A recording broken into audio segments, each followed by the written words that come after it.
வந்துட்டு கமலாக்கு ரிவென்ஜ் குடுக்காமயே வந்துட்டு அவங்க வீட்ட விட்டு கமலா வெளியில போனது யாருக்கெல்லாம் பிடிக்கல அப்படின்றத வீடியோக்கு லைக் பண்ணி தெரிவிங்க. இனி வரக்கூடிய எபிசோட்ல வந்துட்டு பார்த்தீங்கன்னா, கோபி கடையில வந்துட்டு பார்த்தீங்கன்னா, செஃப் வந்துட்டு ஒரு நியூஸ் பேப்பர் வந்துட்டு காமிச்சு, இந்த மாரி ஒரு காம்படிஷன் வந்துட்டு போய்க்கிட்டு இருக்கு அப்படின்ற மாரி வந்துட்டு கோபி கிட்ட வந்துட்டு சொல்றாங்க. என்ன அப்படின்னு பார்க்கும்போது, சென்னையிலேயே வந்துட்டு ஃபேவரட் ஃபுட் எது அப்படின்ற மாரியான ஒரு காம்படிஷன் வந்துட்டு போய்க்கிட்டு இருக்கு. அந்த காம்படிஷன்ல நம்ம ஜாயின் பண்ணிக்கலாம் அப்படின்ற மாரி வந்துட்டு நம்ம செஃப் வந்துட்டு சொல்றாங்க. இது மூலமா நமக்கு என்ன பெனிஃபிட் அப்படின்னு சொல்லி வந்து கேட்குறாங்க. இது மூலமா நம்ம ஜெயிச்சோம் அப்படின்னா, நம்ம கடைக்கு வந்துட்டு நிறைய கஸ்டமர்ஸ் வந்துட்டு வரதுக்கு வாய்ப்பு இருக்கு. ஸோ நம்மளோட பிசினஸ் வந்து நல்லா க்ரோ ஆகும் அப்படின்ற மாரி சொல்றாங்க. உடனே ஜாயின் பண்றாங்க.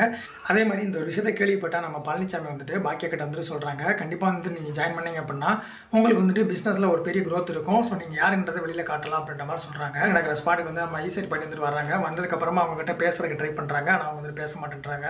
ஆசீர்வாதம் வந்துட்டு வாங்க போறாங்க. இந்த போட்டியில நான் ஜெயிக்கணும் அப்படின்னு சொல்லிட்டு. ஆனா வந்து அவங்க ஆசீர்வாதம் பண்ண மாட்டேன் அப்படின்ற மாரி வந்துட்டு சொல்லிடுறாங்க. என் பொண்ணு வந்துட்டு பாக்கியா தான் வந்துட்டு ஜெயிப்பா அப்படின்ற மாரி வந்துட்டு சொல்றாங்க. பையனை வந்துட்டு இப்போ ஒதுக்கிட்டு இப்போ பாக்கியா வந்துட்டு மகளா வந்துட்டு ஏத்துக்கிட்டாங்க. உங்களோட கருத்துக்கள் எதுவாக இருந்தாலும் மறக்காம கமெண்ட் பாக்ஸ்ல லீவ் பண்ணுங்க. அடுத்த ஒரு ப்ரோமோ அப்டேட் தெரிஞ்சுக்க சப்ஸ்கிரைப்